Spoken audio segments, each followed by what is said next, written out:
नमस्कार दर्शकों, बात आज के चैनल के कार्यक्रम खबरदार खबरों में आपका स्वागत है। आपको बता दें कि इस कार्यक्रम में हम आपको देश दुनिया की दमदार खबरें विस्तार में बताएंगे। तो लीजिए आज की खबरदार खबरें।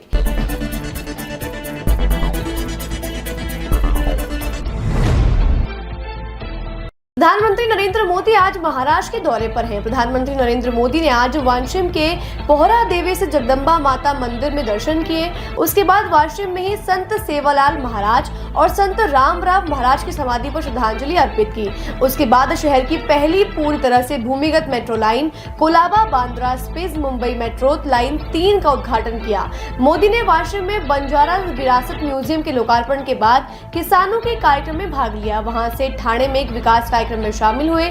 उसके बाद महाराष्ट्र के राज्यपाल सीपी राधाकृष्णन, मनोहर लाल खट्टर, महाराष्ट्र के उप मुख्यमंत्री एकनाथ शिंदे, उप मुख्यमंत्री देवेंद्र फडणवीस और अजित पवार व अन्य गणमान्य व्यक्ति साथ रहे।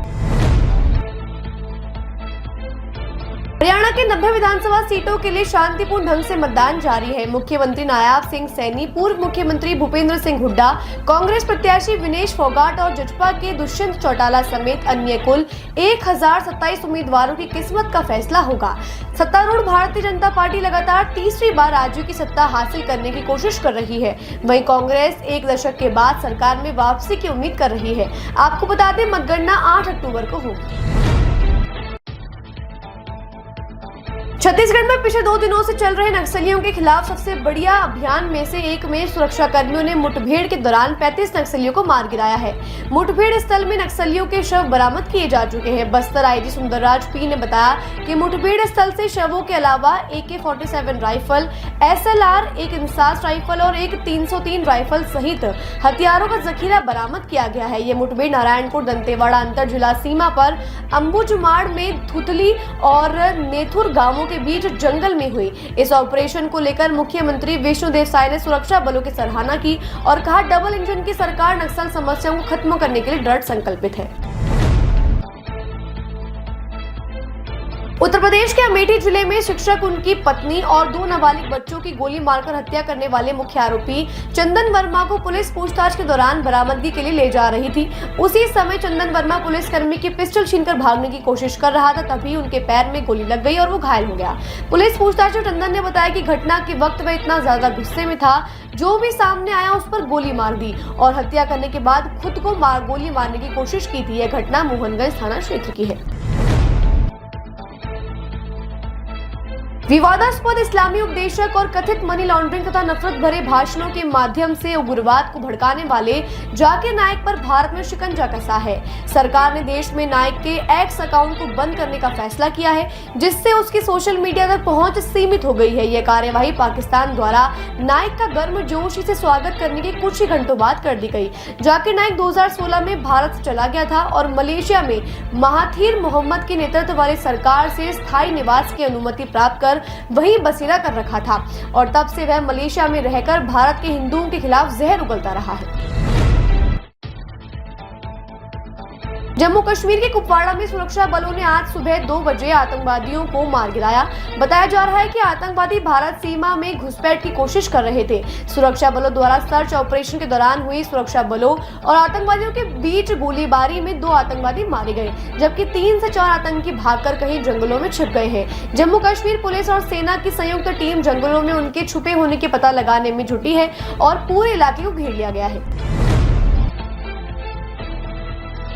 भारत की विदेशी मुद्रा भंडार ने अपने पुराने सारे रिकॉर्ड तोड़ते हुए नया शिखर छू लिया है और इतिहास में पहली बार इंडिया फॉरेक्स रिजर्व 700 अरब डॉलर के पार निकला है।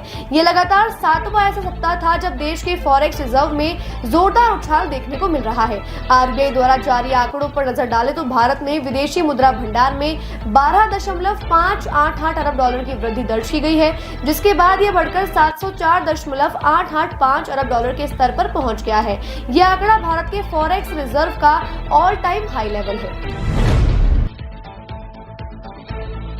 पुणे की अदालत ने मानहानि मामले में लोकसभा में नेता प्रतिपक्ष और कांग्रेस सांसद राहुल गांधी को 23 अक्टूबर को पेश होने का आदेश दिया है। दरअसल विनायक दामोदर सावरकर के पोते अशोक सावरकर ने राहुल गांधी के खिलाफ मानहानि का मामला दाखिल किया है। सत्य की राहुल गांधी ने पिछले साल इंग्लैंड में दिए गए कथित बयान पर आपत्ति जताई है। आरोप है कि राहुल गांधी ने विदेश यात्रा के दौरान वीर सावरकर पर आपत्तिजनक टिप्पणी की थी। आपको बता दें 27 सितंबर को नासिक जिले की कोर्ट ने भी एक याचिका पर राहुल को समन जारी किया। उसमें शिकायतकर्ता ने दावा किया था कि वीर सावरकर की छवि को राहुल गांधी जानबूझकर नुकसान पहुंचा रहे हैं।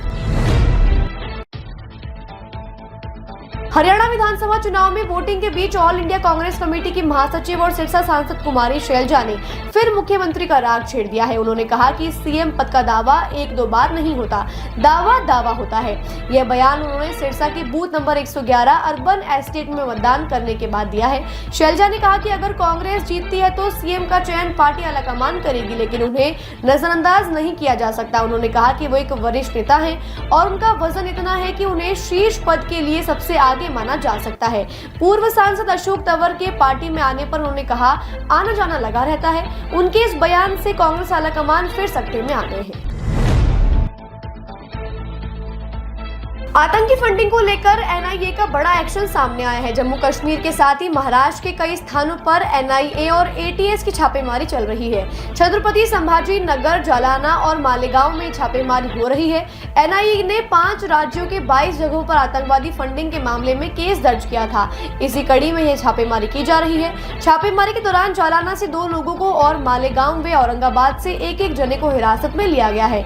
इन सभी के तार आतंकी संगठन जैश ए मोहम्मद से बताए जा रहे हैं। आज सुबह एनआईए की अलग अलग टीमों ने अलग अलग ठिकानों पर इस कार्यवाही को अंजाम दिया है। सूत्रों ने बताया कि बहुत जल्द ही बड़े मनी लॉन्ड्रिंग के केस का पर्दाफाश होने वाला है। खबरदार खबरों के लिए आज के लिए बस इतना ही। कल फिर नई खबरों के साथ हम होंगे आपसे रूबरू। नमस्कार।